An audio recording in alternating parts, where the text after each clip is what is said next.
Welcome back to the Lead Flow Update, your essential source for mastering lead generation in the digital age. I'm James Mitchell, your business analyst, and today we're diving into a topic that remains the bedrock of successful digital marketing: building your email list foundation. This isn't just about collecting addresses, it's about cultivating a direct, owned communication channel, a critical asset in a world increasingly dominated by algorithm shifts and platform changes.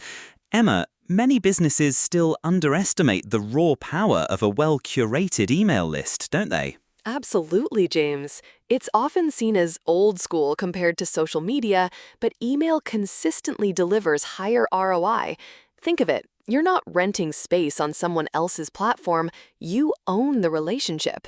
In today's landscape, where privacy is paramount and customer acquisition costs are rising, your email list acts as your digital goldmine. It's permission-based marketing at its finest, allowing for incredibly targeted and personal communication. Establishing this solid foundation is non-negotiable for sustainable growth. So, how do businesses effectively build this invaluable asset? It goes beyond simply having a subscribe button. We're talking about strategic lead magnets, compelling content upgrades, and engaging pop-ups that offer real value in exchange for an email address. The key is providing an undeniable incentive. But as we acquire these leads, Emma, the regulatory landscape for data privacy is increasingly complex. What are the critical considerations businesses must keep in mind to stay compliant? Excellent point, James. While generating leads is vital, ensuring compliance with regulations like GDPR and CCPA is non-negotiable. Businesses must prioritize transparency, clearly stating how data will be used and obtaining explicit consent. Implementing double opt-in processes is a gold standard, verifying subscriber intent and reducing spam complaints. Regularly auditing your list for inactive subscribers and ensuring easy unsubscribe options also contributes to a healthy, compliant list. It's about trust, earn it, and protect it. Once the list is built and compliant, the real work of nurturing begins. It's not enough to simply have subscribers, you need to engage them. This means segmenting your audience, personalizing content, and consistently delivering value. Relevant, timely communication transforms a list into a community, leading to higher open rates, click-throughs, and ultimately conversions. Emma, how does email marketing continue to evolve for long-term customer relationships? Email continues to evolve, James, adapting to AI for hyper-personalization and predictive analytics. The future lies in deeper segmentation and automation, making every message highly relevant. Your email list is a direct channel for building lasting relationships, fostering loyalty, and driving repeat business. It's your most reliable owned media channel, less susceptible to external platform whims. Invest in its health, provide value, and watch your digital goldmine yield consistent returns. As we wrap up today's discussion on building your email list foundation, the key takeaway is clear. An email list is not just a collection of contacts, it's a strategic asset for direct, personalized communication and sustainable business growth. Focus on value-driven lead acquisition, unwavering compliance with data regulations, and continuous engagement through segmentation and relevant content. Emma, any final thoughts for our listeners? My final thought, James, is to remember that every email address represents a person. Treat that connection with respect, deliver genuine value, and your email list will become your most powerful marketing tool, delivering consistent ROI for years to come. It truly is the digital goldmine we discussed. Solid advice, Emma. That wraps up another insightful episode of the Lead Flow Update. Join us next time as we explore advanced analytics for optimizing your lead generation funnels. Until then, keep building those foundations.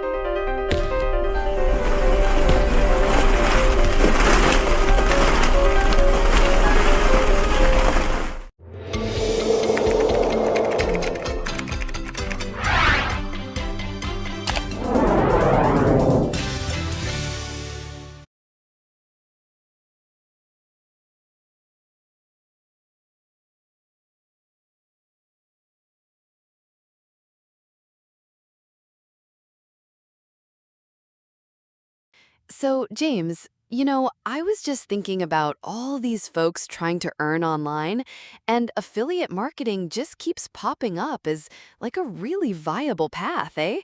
It's not just a side hustle for some, it's a full-blown income stream for many. Indeed, Emma, it's become rather pervasive, hasn't it?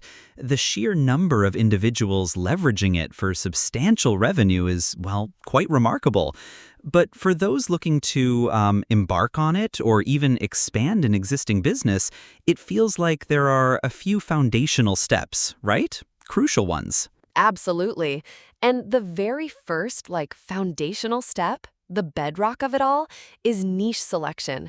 You've got to pick something specific, something that aligns with your interests, your expertise, and most importantly, what your audience actually needs. If you're too broad, you'll just get lost in the noise. A focused niche, it allows you to build authority, attract that super targeted audience. I mean, doing your keyword research is just like paramount here to find those less competitive spots with good traffic. Right, a focused approach then. So if someone's just starting, how do they really truly identify a good niche? Beyond just personal interest, that is. What makes a niche good for affiliate marketing specifically? Oh, that's a fantastic question, James. Beyond interest, a good niche often has a clear problem to solve or a specific need to fulfill. And it should also have products already available through affiliate programs, which isn't always a given. Once you've got that, the next big thing is platform choice. Where are you actually going to publish your content and promote these products? There are a few go-to options. Platform choice. Yes, that makes perfect sense. Where does one start then?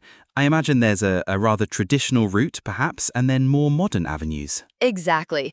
The classic is a website or a blog. This is usually what I recommend first, especially for detailed product reviews, tutorials, comparison guides.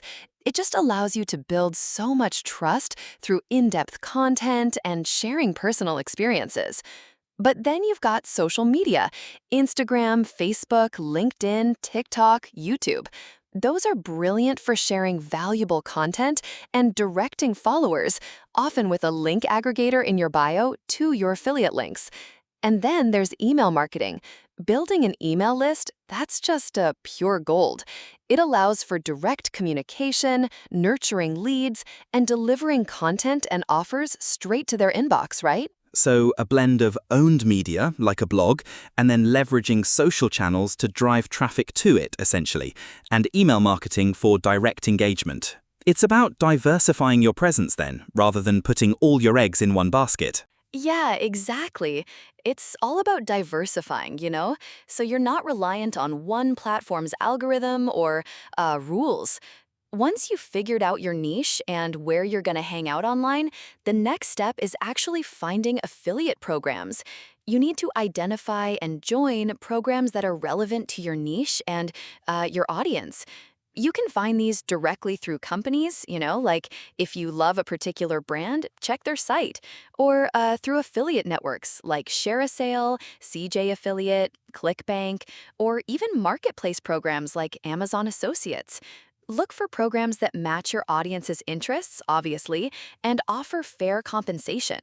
Always check those commission rates and cookie durations, by the way. They really, really matter. Ah, the nitty-gritty of the partnerships themselves. So you're suggesting a cautious approach, perhaps, beyond just the initial appeal of a product. One must truly vet the programs. What about common pitfalls when selecting an affiliate program? Are there red flags people should watch out for? Oh, for sure. Red flags can be really low commission rates that don't justify your effort, or super short cookie durations, like less than 24 hours. That gives your audience no time to make a decision. Also, watch out for programs with a really high refund rate, because that just eats into your commissions. Transparency and reliable tracking are key. If it feels shady, it probably is. But once you've found good programs, the cornerstone, James, the absolute cornerstone of successful affiliate marketing is creating valuable content. Creating really, really high quality, informative, and engaging content that offers real value to your audience. This is where, like, so many people get it wrong. They just do overt sales pitches, and that just turns people off. You need to integrate affiliate products naturally into helpful content, right? Think product reviews, comparisons, roundups, tutorials. Your content should truly solve problems or fulfill needs for your audience. That's what builds trust. It's not about pushing products. It's about genuinely helping someone out, like showing them how something makes their life better, you know? Right, so a service-oriented approach rather than a direct sales pitch, building trust and authority through genuine utility. It reminds me of the old adage, give before you ask. That's a rather timeless principle, isn't it? And I suppose the logical next step after creating this valuable content is then, well, attracting the right eyes to it, building an audience, essentially. Exactly. You can have the best content in the world, but if no one sees it, it's pointless. Building an engaged and loyal audience takes time, and you've got to be strategic. Optimizing your content for search engines, SEO, that's huge. Using targeted keywords so people actually find you on Google. Sharing that valuable content across social media, and building that email list we talked about. All these strategies, they just compound over time, you know? It's not an overnight thing. Oh, and one more super important thing for the US market, you have to, by law, disclose when you're earning money from affiliate links. FTC disclosure rules are like non-negotiable. Transparency builds trust. Yes, absolutely. Transparency is paramount, particularly in this space.